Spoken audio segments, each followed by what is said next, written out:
Alam mo, ang jukebox talaga maraming kinakanta, depende sa naglalagay ng pera. Mm. Sa tingin ko si Morales consistently hindi siya jukebox. Yung Pan Santiago, yun yung nami-miss. Hindi dapat tawanan dahil yun ay personal na bagay na kailangan mong pakinggan at gawin dahil ang taong bayan ang nagsasabi. Ito nga mga kababayan, bago natin ituloy ang video na ito, kung bago ka lang sa aking YouTube channel baka pwede makahingi ng like at subscribe at click mo na rin ang notification bell para updated ka sa aking nilalabas na bagong video. Salamat po. Legit ba itong mismong dokumento? Ako naniniwala na legit yung dokumento. Whether santo o demonyo ang gumawa, ang punto, may dokumento, pinirmahan ko. Ako ang gumawa niyan. Clear. Ngayon, standard operating procedure yung sirain, gibain. Kasi that's the only way eh. How can you refute documentary evidence? Pero, katulad nung hearsay, sabi, hearsay daw yun. Paano ho magiging hearsay? Siya ang kumuha ng deposition.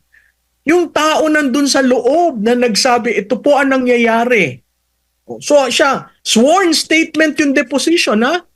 Yun ang material. Ngayon, kung yan ilalabas sa darating na linggo, magkakaiba ang kulay nun. Yung sa rason po ng PDEA, tingin nyo hindi nagtutugma? Kasi sabi nyo nga, at naipaliwanag din ni Agent Morales, ex-Agent Morales, na kaya walang control number, dahil hindi nga natuloy. At kung hindi na ituloy, possible na hindi rin nailagay doon sa kanilang documentation kasi siguro yung kanilang formis na tawagin, yun lang yung umusad talaga na mga investigation nila. Kaso nga, itong kay Morales ay hindi umusad, kaya wala silang kopya siguro. Pero tama ba na wala silang nakitang kopya, agad sasabihin na AI agad or peke itong lumabas? Maling-mali yung AI. Hindi naiintindihan nung nagsasabi kung ano ang AI. Tama si Senator Bato, no? Napaka-ordinaryo yung butas na supposedly may fastener. That's a very old way of sleuthing. Pero tama siya. Kasi yung butas hindi magagawa ng AI eh. 'Di ba? Yung kanilang IT na manner of logging in, nung presentation ng PDEA, talagang pinakikinggan ko kasi at what point kailangang ipasok. Kung tatandaan nyo, yung previous, yung nangyari kay Morales under the old system, which is paper and pen. So siguro may filing system sila doon. Nung sinabi niyang iniwan ko doon, tapos tinanong siya, kanino mo iniwan? Doon sa investigation and blah blah blah.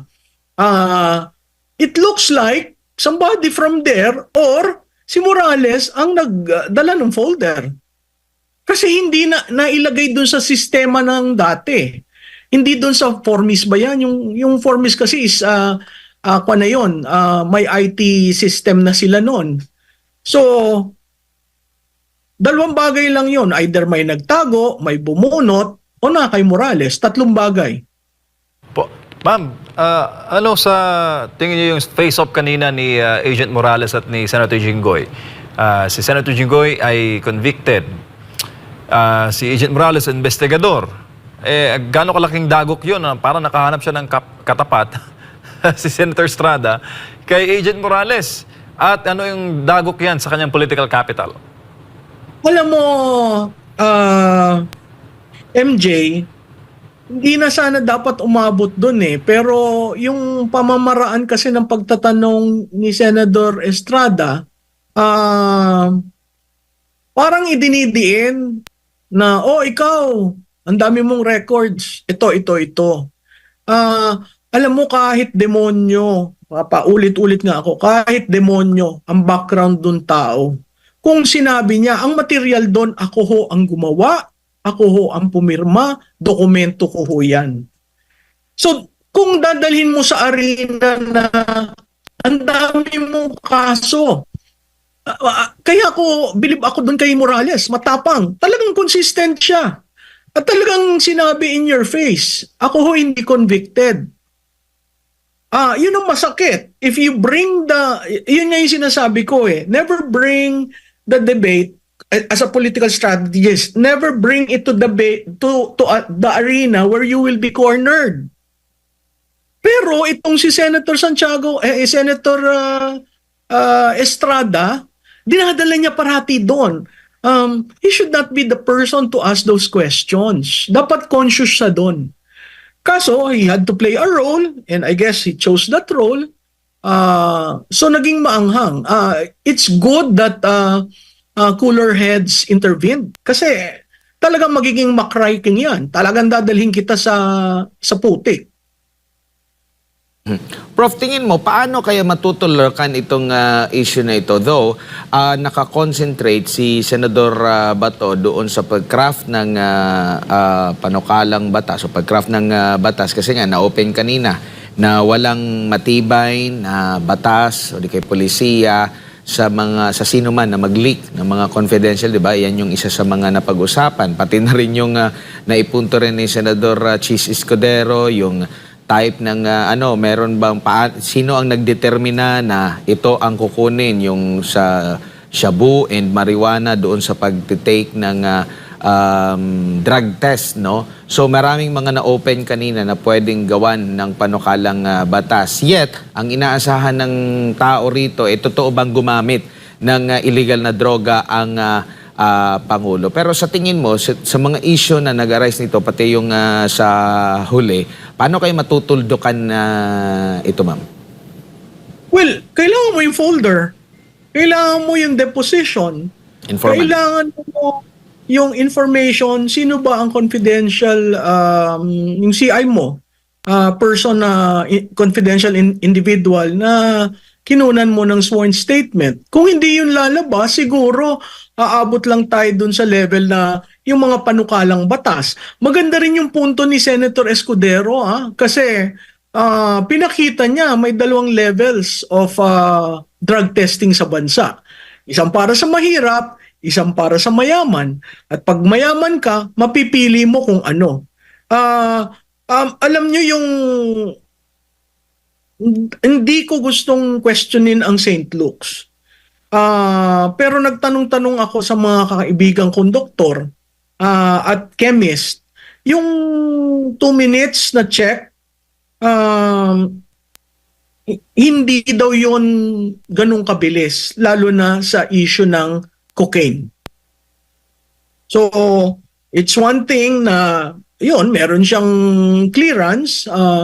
It's another thing really to, at that point in time, people now, at that point in time, pwedeng totoo yun, pwedeng napadali, pero people now are asking for a hair follicle test.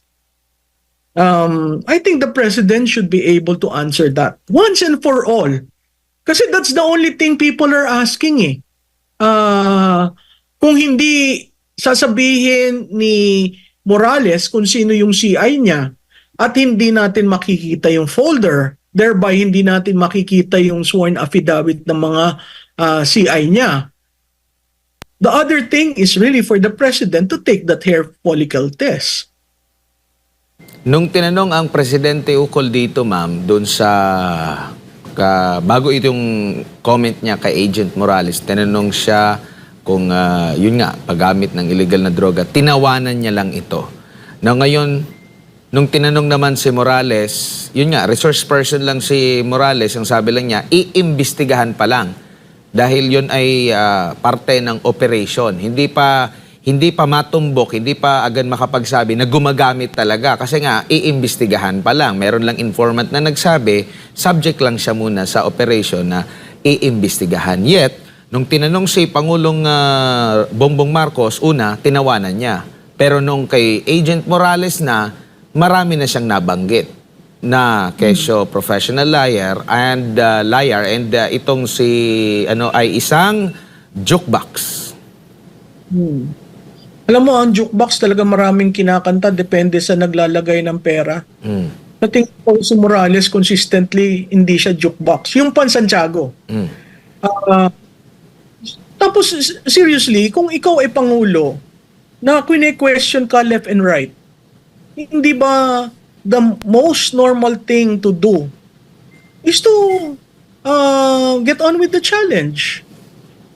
Kasi if you have, marami nagsasabi, alam mo, nung bata ka, kuminsan sinusubukan mo, pag tumanda ka, nagmamature ka. Madali yung sabihin sa mga taong natuto, karamihan nung natuto, namatay na. No? Very late in the game that they realize nakakaapekto sa utak, nakakaapekto sa iyong physical constitution. Ito, yun ang doubt ng tao eh. Kasi kung ikay gumagamit pa ng cocaine, anong impact nun sa isang pangulo? Yun eh. Yun yung namimiss. Hindi dapat tawanan dahil yun ay personal na bagay na kailangan mong pakinggan at gawin dahil ang taong bayan ang nagsasabi. Di ba, nahalal ka ng taong bayan, you owe the mandate to the people. So kung ang mga tao nagsasabi na, sir, sige na, patest ka. Di ba? Make it public. Everyone there. Get your DOH secretary and probably a private institution. Let's finish this so that we can move. We cannot move as a nation. Kasi parating may doubt doon. Tama ba yung desisyon niya? Bakit nagkaganon? Ba't paiba-iba? Bakit pag nagsasalita siya, iba? Bakit pag may prepared text, okay naman. Pero pag sa interview, makita mo ilang interviews na yung talagang ang haba ng air. Na hindi mo maintindihan. Naintindihan kaya niya yung tanong? So, hindi na yung hindi na personal eh. May apekto sa panunungkulan.